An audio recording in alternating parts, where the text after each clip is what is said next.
last month. It was fantastic on microdose. I hope you all did. If you didn't get a chance to see that and be part of that presentation, it is on our meetup group website posted, and we will as well have this one posted in the coming days. So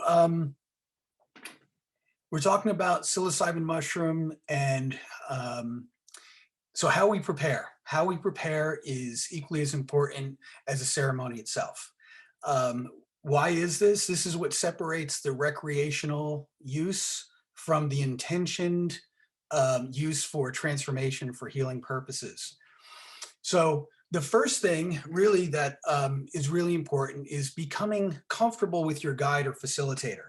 And what I mean by that is when you go into, if you're seeking to have an experience with plant medicine with a guide, a facilitator, a shaman, it's important that you feel comfortable with them. It's important that you build some rapport with them before the day of the ceremony or the night of the ceremony. I've listed on here, of joining a ceremony, there should be a vetting process to ensure that you are a good candidate for the type of ceremony and plant medicine being used. Typical questions may include some basic health information and past personal experience with entheogens and psychedelics. This is a good time for you to ask any questions. So, you know, if you're looking to have an experience and you find a group and someone says, you know, oh, I'll host a ceremony and take you into ceremony with plant medicine, there is a process, and there is a process for to make sure that you're a good candidate. And this vetting process, for the most part, you know, psilocybin mushroom is extremely safe. There's not a lot of the risk is relatively low compared to other medicines and other plants. There are very few things to be concerned about as far as side effects. There's very few concerns about underlying health issues, although there are some. And so you're going to want to make sure that you're being questioned because it's really the facilitator and the guide's job to make sure that they're bringing you in safely. Some of the things to be aware of with mushroom medicine is really about SSRIs. So folks that are taking SSRIs is one thing to be a little bit concerned for, in that SSRIs tend to it will diminish your experience potentially. So you won't have a full experience with the plant medicine if you're currently taking an SSRI. So there may be discussion about a waning off of medications, although I personally don't encourage people to wean themselves off of anything without of any medications without talking with their healthcare provider first. There are also some underlying health conditions that may be of concern. Certainly, high blood pressure is one of them, and if you're taking medications for high blood pressure, that's something to be at least be talked through and make sure that that this is the right thing for you. This is also a good time to talk with your guide about what to expect during the journey, okay? And so with that, you know, it's very hard to articulate what you'll experience during a plant medicine journey, whether it's a profound healing experience or a deeper connection with spirit. You may process some traumas, but it's difficult to articulate clearly what the ceremony will be like, but the guide or the facilitator should be able to give you some basic information about length of time, where you will be.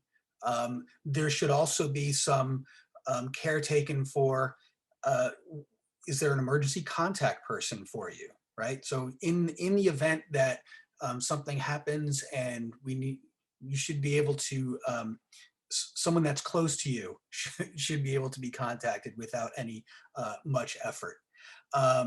So yeah, so there is a vetting process with most quality guides and facilitators. That's a time to make sure that it's the right plant medicine for you.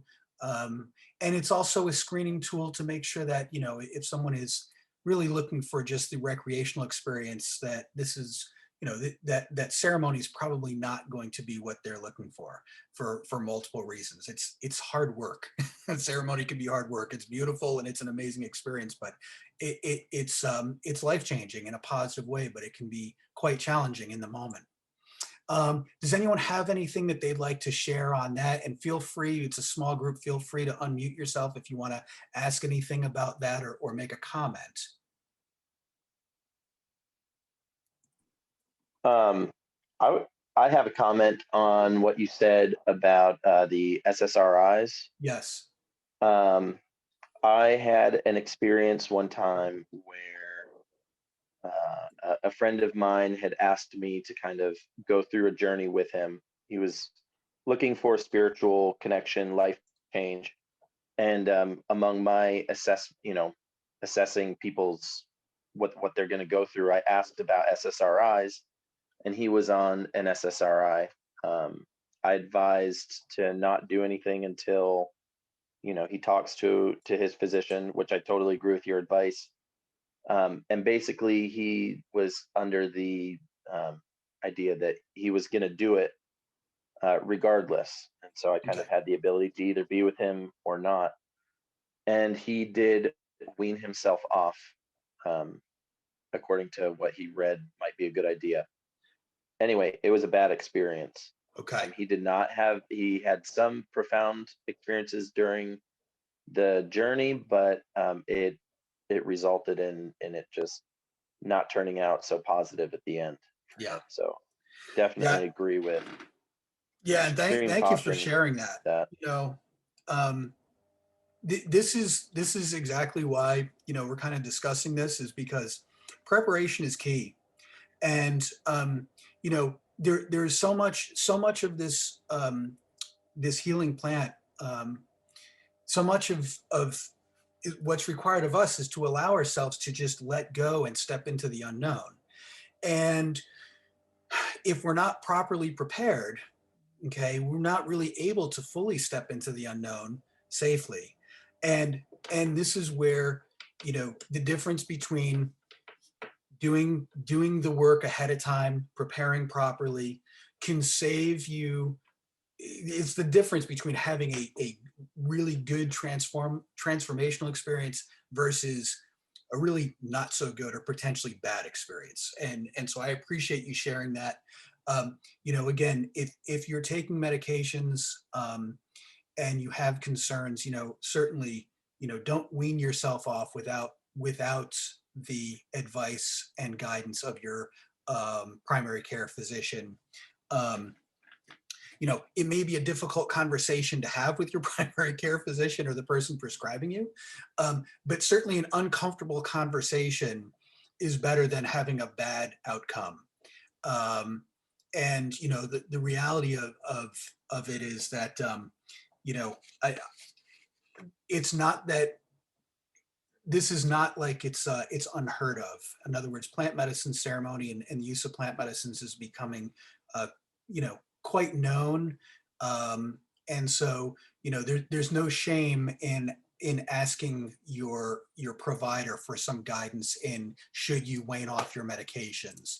Um, Bear with me one second. I've got a chat box I'm going to open up. I see a whole bunch of Zoom settings are super confusing. Yes, they are. I'm just going through some things. The class was a blast from last time. Okay, great.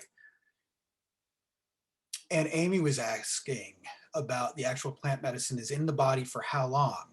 Yeah, so that's a great question. And thank you, Amy, for asking that. So the plant medicine is going to stay in your body for about 24 hours before it clears with this particular one.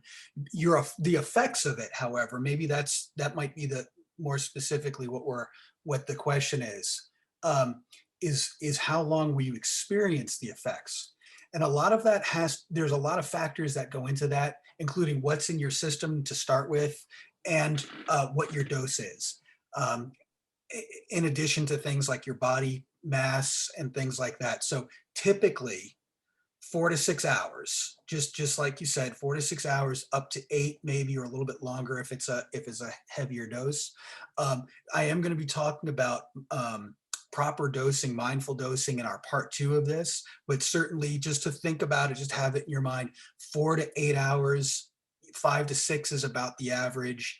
And again, there are factors that will certainly play into that: body mass, what you've eaten that day, the delivery of the plant medicine, meaning, are you just eating the plant matter dry, or are you steeping it in a tea? There's the way that you actually ingest the medicine will also have an effect on how long you're feeling the effects and how quickly it comes on. So those are great questions. And Roger, And I love that. Let me just see if I'm missing them.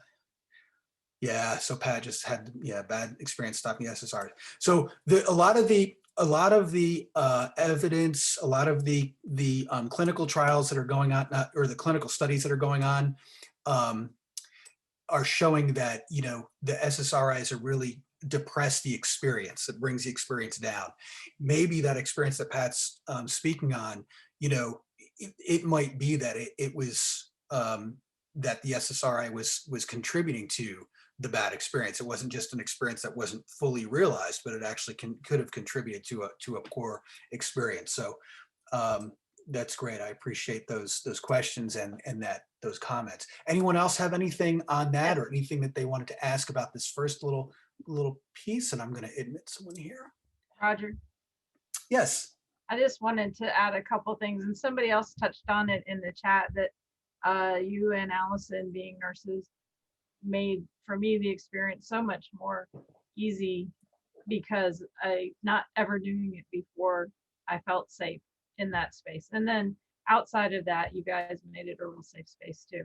Yeah. And then I think the other critical thing you did was ask everybody to say yes in the beginning of the ceremony. And I think your vetting process is very good to making sure that everybody's in there for the right reason, because as you know, we had an incredible evening with you, the three of us. And if somebody had been in there that wasn't on board like we were, would have been a totally different experience.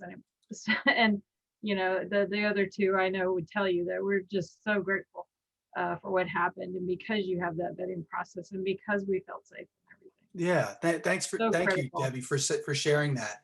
And so, and it's true. So the vetting process and our vetting process has changed a little bit over the last couple months, and it's evolving even a little bit more as we speak. But it's a critical piece. It really is. And I've had folks ask me, why are you asking these questions? And it is important. I should also say that a vetting process where you're being asked questions about your health history or medications you're taking, whatever, anybody facilitating should ensure you that is private information, and that is not information to be shared with others. So that's another piece to it that you should be comforted in that you're sharing personal information. It's not going to be shared out to the public. So it should be a private conversation, a private you to the facilitator and to no one else. Thank you, Pat, again for the other. You just popped in and said serotonin syndrome. Absolutely. So there you go. That's the another potential challenge there with psilocybin. Overall, though, for the most part, out of many of the entheogens and specifically with psychedelics and things, psilocybin is quite safe and has proven to be safe.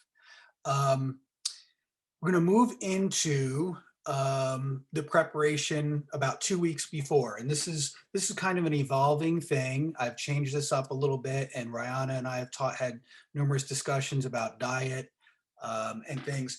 And so it's always best, whether you were preparing for ceremony or not, to eat real food. So aside from all the plant medicine stuff, I encourage all of you to follow this, just as a guide for life. Eat real foods. No processed foods decrease or eliminate caffeine.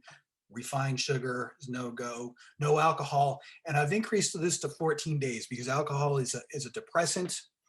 And alcohol is another one that goes through your system fairly quickly. But the roller coaster ride of emotions that alcohol can potentially induce in someone, the last thing that you need in the weeks and days coming up to your ceremony, where you're preparing and for this really transformative experience, is to be riding this, you know, kind of up and down emotional thing from a depressant in your system like alcohol. So we ask that if you are someone that likes to have a glass of wine or something, that you just cut that out, a couple weeks in advance. And again, different facilitators will have some different guidelines, but these are pretty standard. Okay, these are pretty standard. And then the day of, you know, if you're having a ceremony at night, you know, absolutely eat something healthy earlier in the day. Not real close to the time that you're going to be doing your plant medicine, but have a healthy breakfast, lunch, something in the belly that nourishes you, that feels good, that gives you some energy, that gives you some nutrients.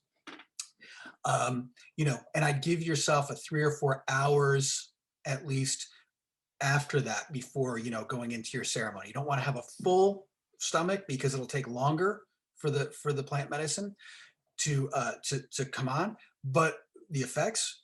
However, the other thing is you don't want to have an empty tank and be into this marathon ceremony, an intense experience that for some people is very emotional or mental, but for some people it is absolutely a physical experience. And we've seen this over and over again where, you know, some folks it's an emotional, spiritual process, and some folks, boy, that healing is literally pushing its way out of the body.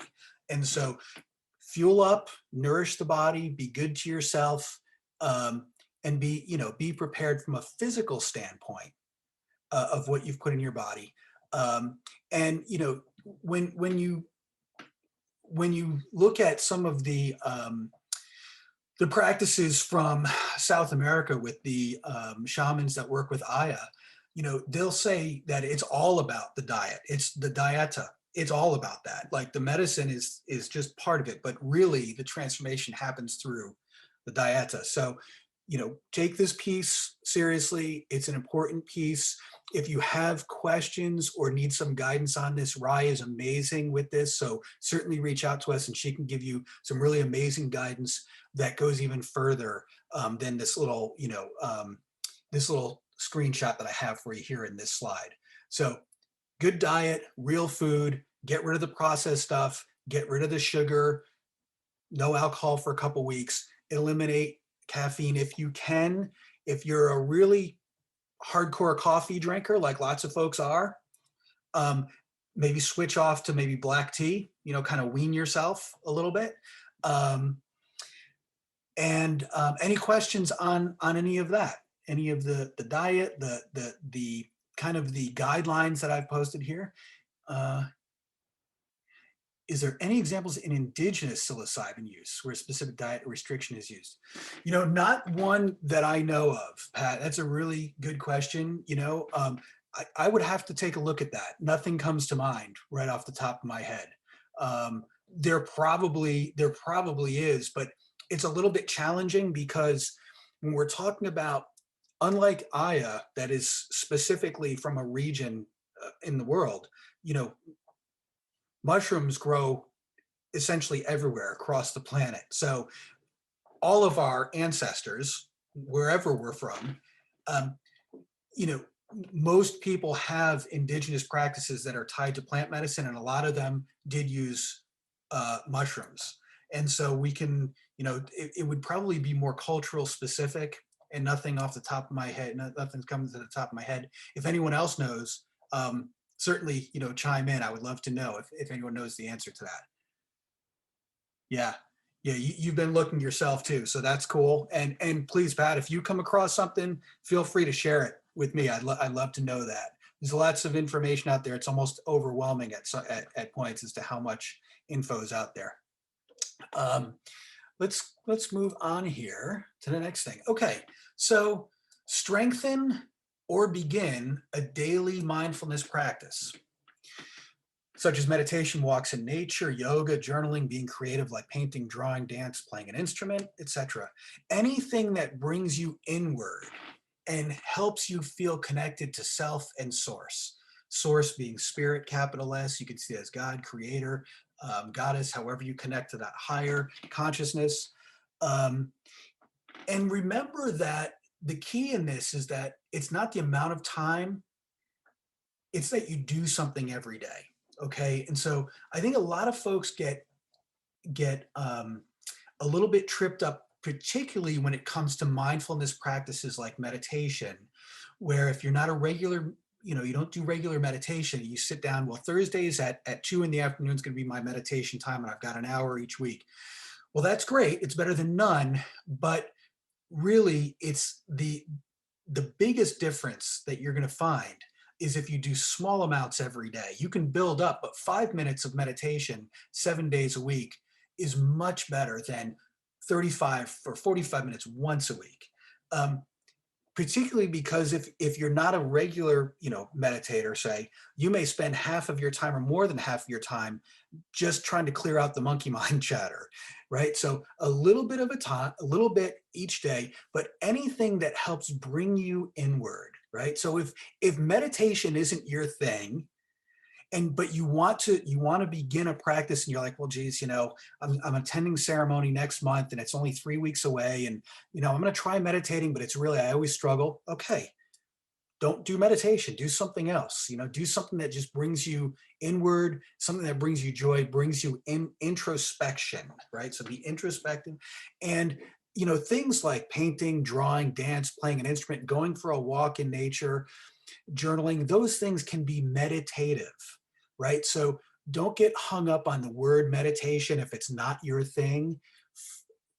Just gravitate towards something that you enjoy, bringing joy to your life, okay? But it's intentional, and that's the main thing is having intention, because that quiet time is gonna be a big payback on the day of the ceremony, when you're comfortable in your own ability to just be quiet for a little while and allow the medicine to work, and allow the medicine to speak to you, and allow the medicine to bring you the healing or the insights or whatever it is that you're intentioned for that evening. So allow yourself that time, strengthen or begin. I see some thumbs up. I see someone with a little thing that says tea. I think the tea, was that from Pat? Is that in making tea? Could be. And any questions on I just meant I was just giving another example of a meditative practice. Oh yeah, absolutely. So things like cooking, right? I mean, there's no rule to this. The idea is to get you out of looking at screens or doing things that are taking your mind away from yourself and having quiet time, right? We live in a busy world. Everything's fast paced. Everything's go, go, go. And we really need to do ourselves justice by carving out some time each day. And it doesn't have to be an hour, 5, 10 minutes, 15 minutes. Start small, build your way up. And Rye just made a comment, and I agree 100%. Mindfulness is a game changer during microdosing practice too. Absolutely. And we're going to continue to talk about microdosing as well in the coming months, along with the macro dosing, because these two can live independently, and they can also live very much connected, in that one can help amplify the benefits of the other. So we're going to continue to talk about both microdosing and the macro dose with mushroom medicine. And absolutely, if you're listening to this, if you're on tonight and you've started that process of microdosing, or you would like to, this is part of it too. It's not just about taking a small dose and then moving on with your day. You set intentions with that medicine, just like you do the macro. You set those intentions each day that you're taking it, and then you allow the medicine to do what it's going to do. And there's big differences between when we set intention. And again, this little intro thing that I'm doing tonight about the essential steps is really about mindfulness and spending weeks leading up to your ceremony in preparation, but being intentioned with your actions, right? Having intention with all that is going to make a big difference for you the day or the evening of. Any questions or more comments on that? I appreciate that input. Okay, we're gonna move on to the next slide. So set clear intentions, define your why. Okay, so why are you doing this? What is calling to you? Some examples of clear intentions: gaining clarity on your life's path, seeking healing from emotional or physical trauma, okay? Seeking relief or healing from disease or illness, fostering a deeper connection to spirit, etc. So what is your why? And these are things that I'm always asking my clients, whether it's in plant medicine or other healing, is what is your why? What is it that's bringing you to this point? The clearer you are on your intention, and we spend a lot of time in ceremony itself getting clear on our intentions, but the clearer you are, the better chances are that you're going to really pull a lot out of this experience. Now, what if you're not sure what your intention is? Okay, and this comes up all the time. That's not necessarily a bad thing. What you want to explore is that, okay, I'm feeling called to this medicine. I can accept that as an intention. I'm feeling called to this and I don't know why. I need to know why I'm being called to this. That's an intention. That's very different than, hey, it's Friday night and I'm going to listen to Pink Floyd and I'm going to, that's fine. I have no issue or judgment, and there's no criticism for folks who would like to experience things in a recreational way. But this is not what we're speaking on. We're speaking to we're doing this with intentions. We're doing this to make a change in our life. We're doing this to better ourselves. We're doing this to heal. We're doing this to finally get through traumas that we've been dealing with for years. Or it can be, boy, I'm feeling something. I'm feeling like my life needs to make a change. I'm feeling like I need some guidance. I need some clarity on my path. I need spirit to come in and help me get some clarity. My life I'm very clouded right now. That's a why. Okay. So don't let that piece get you tripped up, because it's just a question to get you thinking. Okay. It's to get you thinking about, what is it? What are these things? And you may have very specifics. Yeah, I suffered from traumas as a child, and it was, verbally abusive, and I never got over it. And I've tried therapy, and I've tried this, and I've tried that, and there's this big hole. I just can't seem to get over this thing. That could be a why, right? That can be a why. But spending time, and I would say that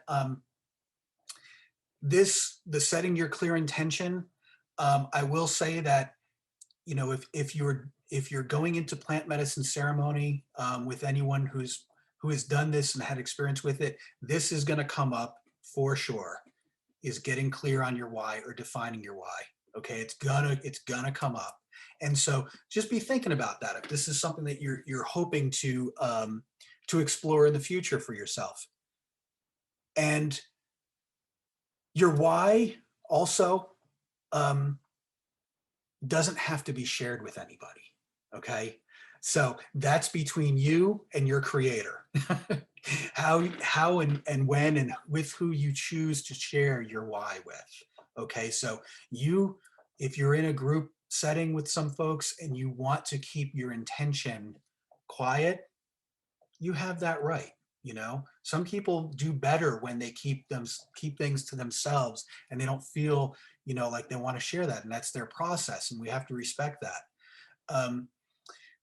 But I will also say, there are things with this plant medicine and with ceremony that will certainly push you out of your comfort zone and into the unknown. And that's where we want to move into, because that's where the realm of limitless possibility is. That's the realm of limitless possibility.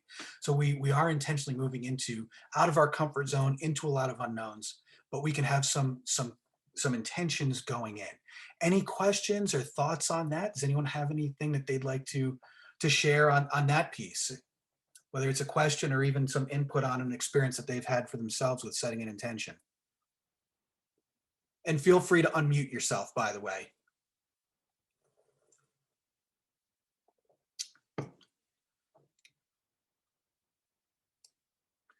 All right, good, good.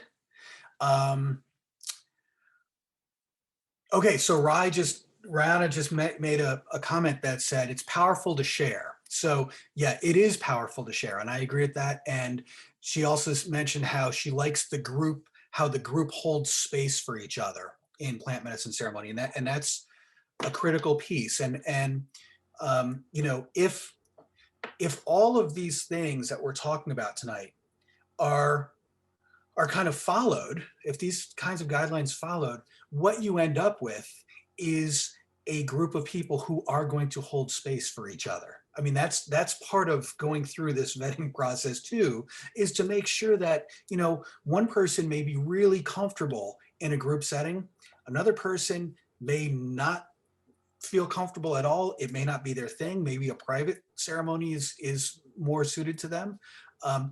But certainly there is a collective experience that gets shared with those that go in together, and it can be quite powerful and quite transformative. Roger, I'll And share. yes, Um, and I liked what Rihanna said about the sharing piece, because although the three of us in the tent that night had very different intentions, what was interesting is that we all shared one subject, and that was about mother, amongst all of us. And so I think that helped tie us together with our intention and our processes, because we did have that one link in common, even though our intentions seemed very different.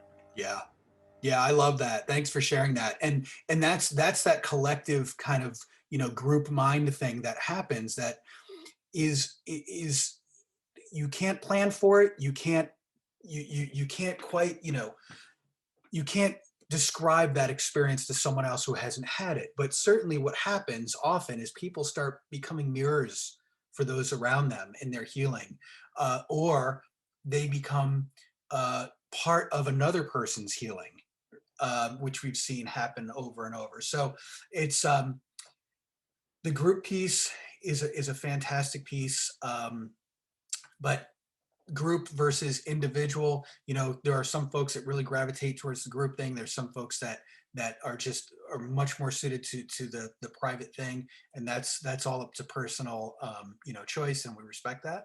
And that should be a why also, right? Define, like when you think about it, how do I feel about being in a group with maybe, you know, 6 or 8, 10, 12 strangers? Am I going to be okay with that? And what I would encourage you to kind of go a little bit further in that and say, okay, I may feel a little nervous, a little anxious about being in a group, you know, 8, 10, 12 people that I don't know. Okay, so I'm anxious, I may be a little nervous, but is that going to keep you from saying yes to a group experience, right? And no one can answer that question except an individual. But certainly if you're feeling resistance, but you think in the back of your mind, or even more importantly, you're feeling in your heart, boy, I would really love to be able to be part of a group experience. But gosh, if I could just get it out of my head, this anxiety, these thoughts of, I'm not sure if this is going to be the right thing for me. Listen to what your heart's telling you. If you're feeling called to that, pay attention to it. Allow yourself to step into that, a little bit of the step out of your comfort zone and into the unknown, and allow some of that magic to come in, and you'll be amazed and I think pleasantly surprised at how spirit just brings us exactly what we need with the people that come together. It never fails. The people who are supposed to be present with each other end up together. And it's just, I can't explain that. I don't know how and why it happens, but spirit certainly, more often than not, that's how things go. So thank you, Debbie, for sharing that. It's an important piece. But yeah, clear intentions, define your why. Even if your why is, I'm not sure, but I know I'm being called to this. That's your why. And then let spirit and let the plant medicine show you the way. And we're going to go to our last slide for tonight. And the last slide is about safe and comfortable environment, right? And so if you read you know, if you're someone that follows like on social media or things, people who are working with psychedelics and things in a healing way, you'll hear over and over again, set, setting, set and setting, set and setting. So you want to be in the most comfortable environment possible, right? Whatever you're experiencing physically, it's gonna be amplified in a plant medicine ceremony. So you're gonna wanna be wearing comfortable clothes, right? We'll start at the top. Be familiar with your environment, right? If you're going to a place, it's the first time at a ceremony, it's a new space to you, get a tour of the space. Find out where ceremony is gonna be held, access to the bathrooms, where's food and water, right? Those are the basics so that you know if you're having time where you need to go and have a bite to eat or grab some water, or you need to use a restroom, your belly's not feeling well from the medicine or something, you know exactly where you're headed and you know you can safely get there. Um, Oftentimes facilitators will guide people if they need to leave the ceremony experience to go to a bathroom or to get water or something. But the main thing is be familiar with your environment. Don't wait until it's 30 minutes after you've ingested your plant medicine to you know, I think I'm going to explore and see what the space is all like. I don't suggest that. I suggest don't have any unknowns to your environment, you know, beforehand. Okay, know of any potential hazards before the ceremony begins. Example, a fire pit. If you're outside, is there going to be a fire? Be mindful. Is there anything that you can trip and maybe fall into the fire pit? Trip hazards, hot foods. If someone's, you know, if you're at a ceremony and there's going to be food, know that something's on the stove and hot. These sound maybe silly, but when you're in the moment and you're having a beautiful experience and the plant medicine is showing you things in its way, you may not be as mindful of your surroundings with some of these things. So better to know ahead of time. This is a really important one. Wear comfortable clothing that's weather appropriate. Okay, so for any of you who have had experiences with plant medicines or other psychedelics, you'll know that when the plant medicine starts taking hold and you're starting to feel its effects, if it's cold out and you're cold, you're going to feel cold and you're going to continue to feel, you're going to get even colder, right? If it's extremely hot, you may be incredibly uncomfortable and it may take away from your experience. So weather appropriate. I always tell people, think about comfortable layers, right? You may start the ceremony with a whole bundled up. If it's cool out that evening, you may end up down to shorts and a t-shirt by the time it's all done or less, but have layers. Be mindful that whatever the weather's doing is, if it's an extreme, you're going to experience that extreme. And it may take away from your experience. Have a refillable water bottle with you, okay? You may have the desire to take in a lot of fluids, a lot of water during your plant medicine experience. You certainly want to stay hydrated. You may go to take a sip of something and go, you know what? Nope, not now. I'm not interested. Just like food, you may go to take a bite of something after your ceremony, go, nope, not ready. Or you may feel very hungry, but certainly you want to stay hydrated. You know, have a comfortable blanket with you, pillows, an eye mask or a bandana for the journey piece. If you're going inward that way, is really nice. Low lighting, relaxing music. You know, my tolerance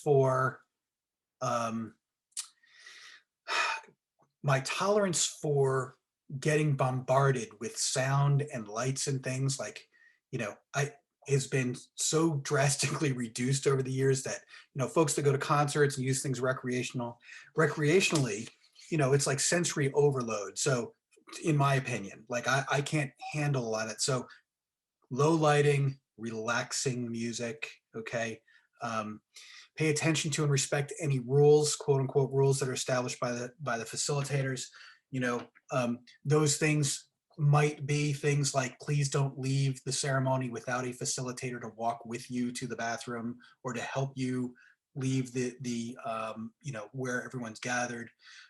There may just be some house rules that you need to be aware of, but just please, if a facilitator is is mentioning some house rules, there's probably a good reason why they're there.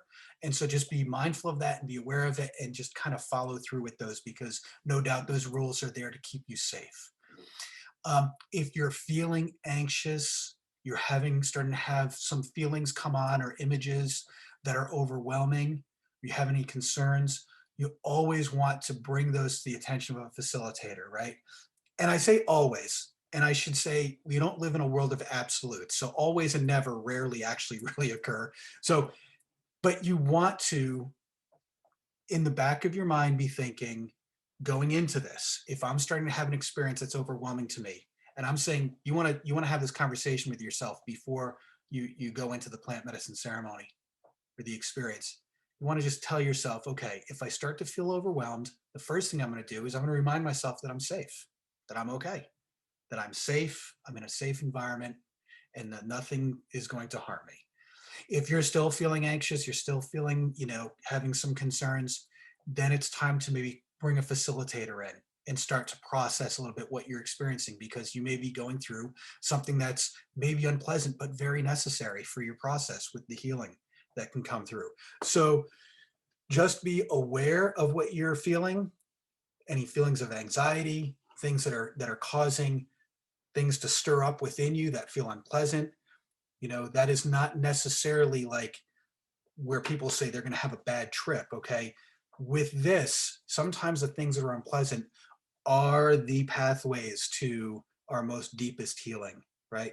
Our pain, we tend to demonize pain. We tend to, throw on all this heavy, dense negativity towards things like pain or things that aren't comfortable to us. But always, here we go again with the always, most often, those pains, those feelings that are uncomfortable are actually teaching us something.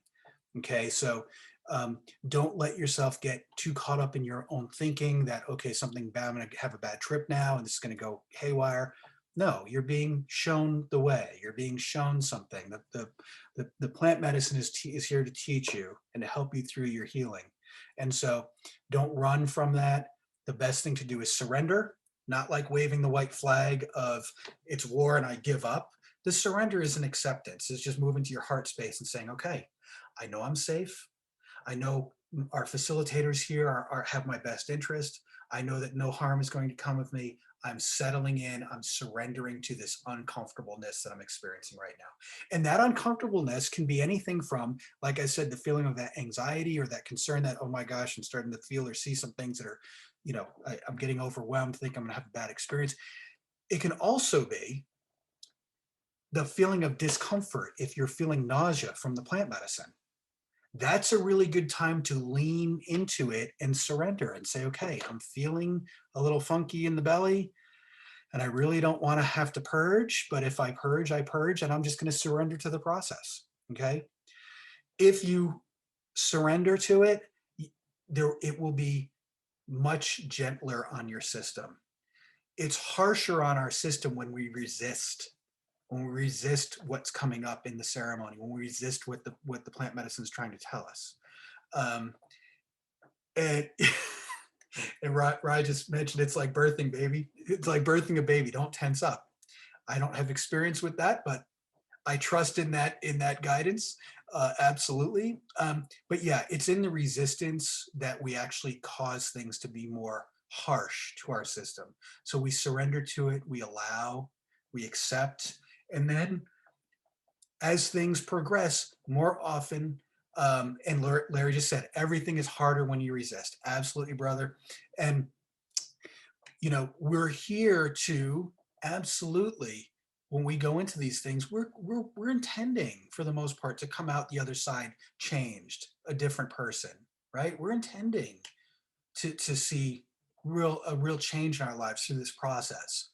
So allow that for yourself, surrender to it, trust in it, trust that the plant is teaching you exactly what you need, is showing you exactly what you need in that. And oftentimes when people surrender, and I've seen this happen many times where folks think they're going to purge, and then it's take some deep breaths, surrender, relax. You're safe. You're okay. You're held. Take some deep breaths. Bring your awareness back to your breath. Just do some deep breathing.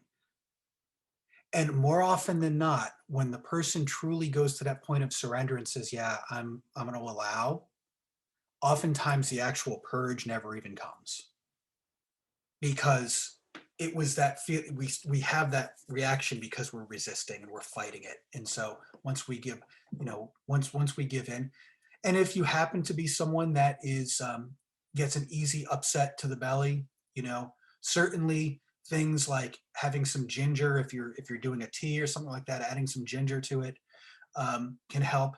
But also, I want to mention that there's medicine in the purge as well. And I don't mean medicine like a physical thing. I mean, there's healing in the purge. So if you have an experience where you purge, you're actually creating space within yourself to receive the healing. Okay, so the purge is part of it. It can be part of the healing that you're receiving. So again, don't resist, don't fight through it. Allow and allow the plant to show you the way. And more often than not, things settle in, and another layer or another aspect of the experience starts to reveal itself. So that's our little presentation for tonight. I would like to just open it up. If anyone has any questions or things that they'd like to share, feel free to either type in the chat, or if you want to unmute yourself and just, make some comments or any questions.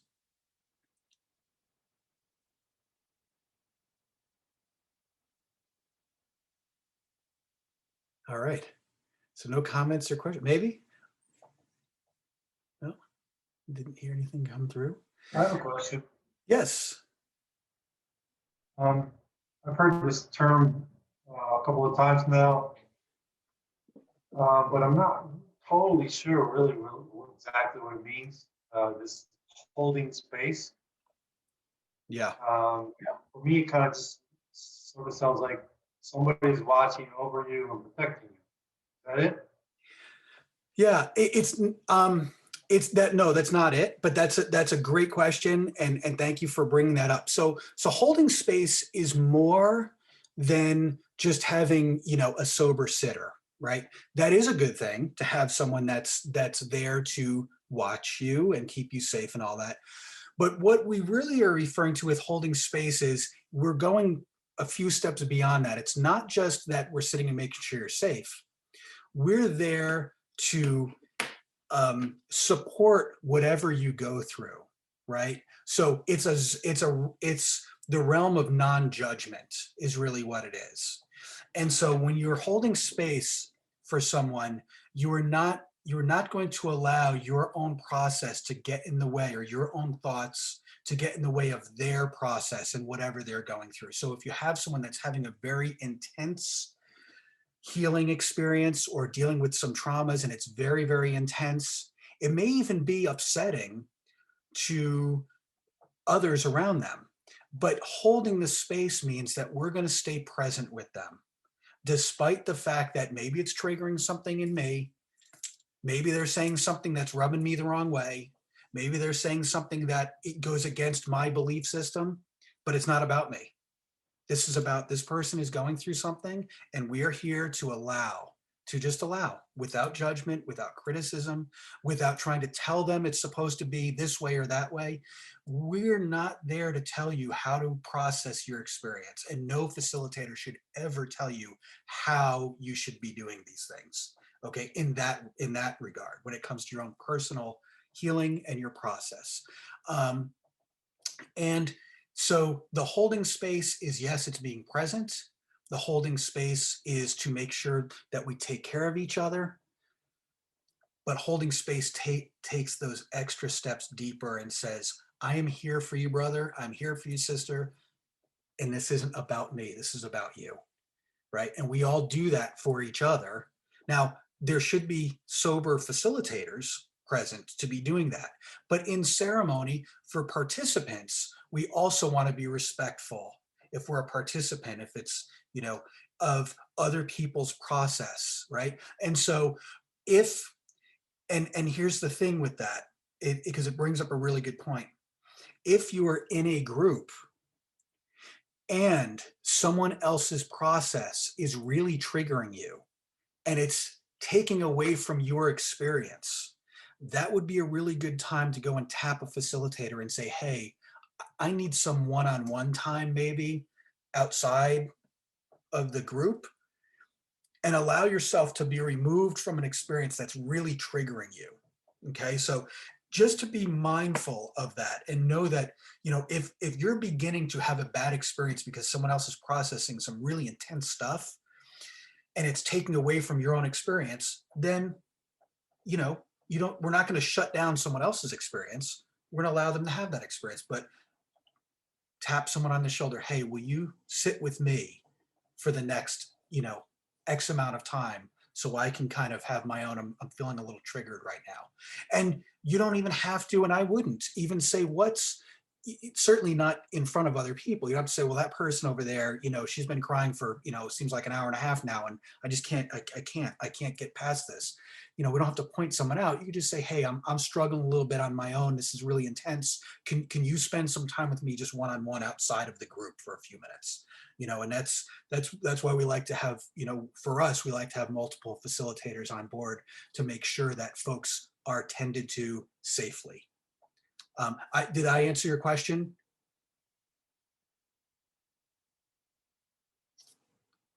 Cool. Good. Thank you for bringing that up. That's a really good question, a good thing to bring up because it's an important thing. Anyone else have anything that they'd like to share or ask?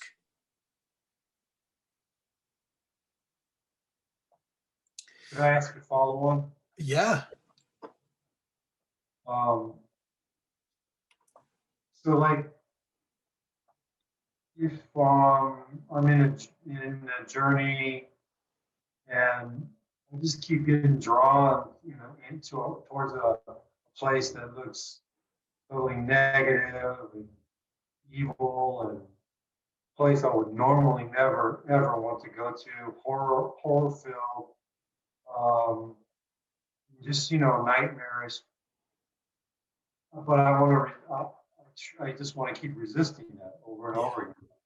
So the resistance there, is that, do I need to give into that, or Yeah, and so, you know, it's hard to make kind of a blanket statement to that without knowing a little bit more. And I'd be happy to have this conversation with you privately outside of this. But to try to answer that just a little bit, you know, for the group, is that, you know, we tend to turn away. You know, human nature, you know, we're constantly moving our place from places of discomfort to a place of comfort, right? It's human nature to move away from things that are uncomfortable to us and to keep us in a comfort zone. And, you know, with plant medicine, you know, spirit is going to show us what spirit needs to show us in those moments.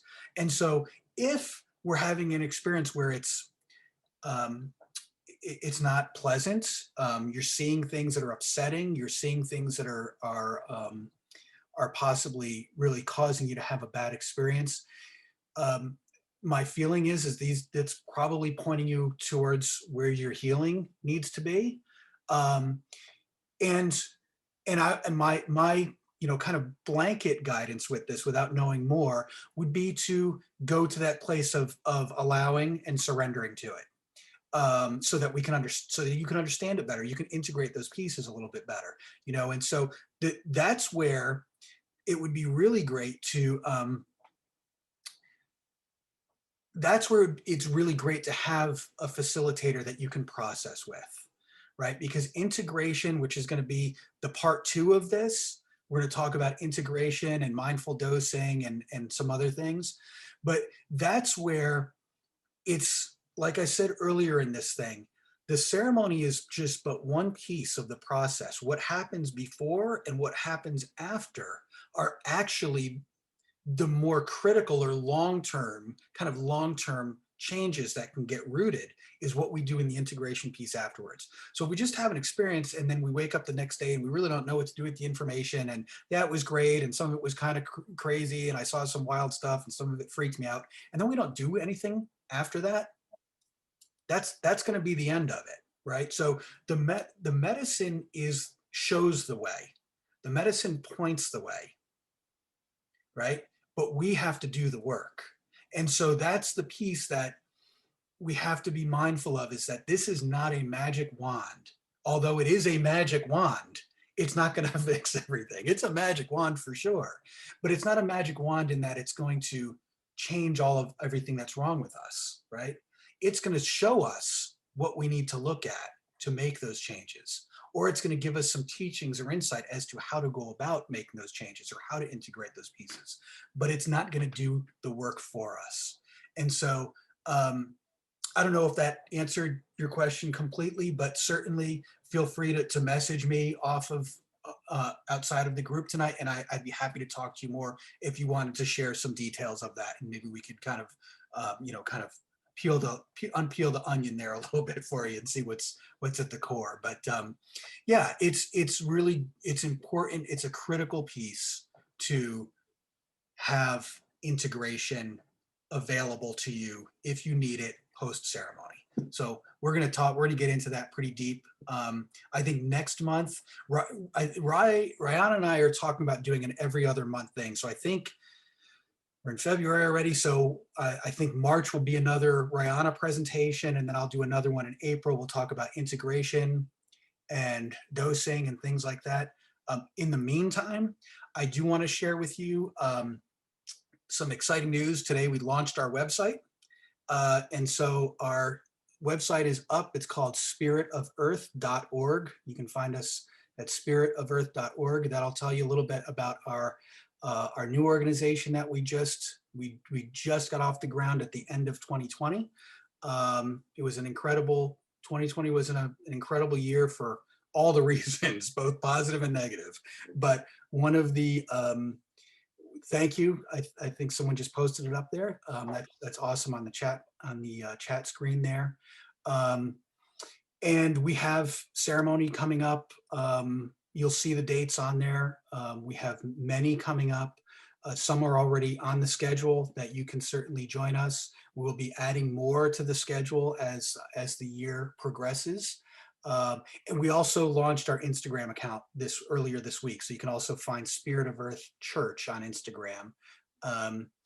And there's one last piece that I do just want to bring up that it was a tail end piece of last month's event where Rihanna was talking about microdosing. And the question came up, and it always does, about the legal landscape of all of this. So just to clarify, psilocybin, we're talking about psilocybin, is still on the Schedule 1, okay? So as far as the federal government's concerned, it remains on the Schedule 1. Specific to psilocybin, the spore syringes that you can purchase are actually completely legal. It becomes illegal when you start to grow them. So the syringe is filled with the potential for magic and healing. But once you start to the growing process, that's where there is a legal issue. So I just want you all to be mindful and be aware of the legal landscape. It is changing. It's evolving. The legal landscape is shifting in our favor. However, it remains to this day on the Schedule 1, and that's something that anyone stepping into these experiences just needs to be aware of. And it was part of the motivation for us was to go through a process in which we established this organization to bring plant medicine out of the underground and out to the public where it belongs. There's nothing to be ashamed of with this medicine. It is perfectly valid healing modality, and it helps us be better humans and bring us closer to source. And for me, this is, and for Spirit of Earth, and for Rihanna and Allison and Nick, this is our way of bringing this very much needed medicine out to the public. And so we're excited. And so we'll continue to use our meetup group platform for educational purposes, and free events like this. And for those of you who want to go further into the process, certainly contact us. We'd be happy to talk with you and see if this is the right medicine for you. And if it is, we welcome you. And so I appreciate you all taking some time out this evening. If you have any other and Ryan, thank you for joining tonight. Everyone that's on, I appreciate you. I'm grateful for all of you and all the comments and questions. Those were fantastic questions. I apologize for my my technical difficulties in the beginning. I'm really not good with technology. I'm much better bare feet on the ground, sitting in circle, and that's my set point. But this is a necessary thing, and I've embraced it. It's a great way to connect with folks, especially when so many of us are, have had to do the kind of the COVID thing that we're dealing with, and people are staying home more and all that. So I appreciate all of you. If there aren't any more questions, I think we're going to wrap it up for tonight. And I look forward to connecting with all of you again sometime in the future. Peace. Have a great evening.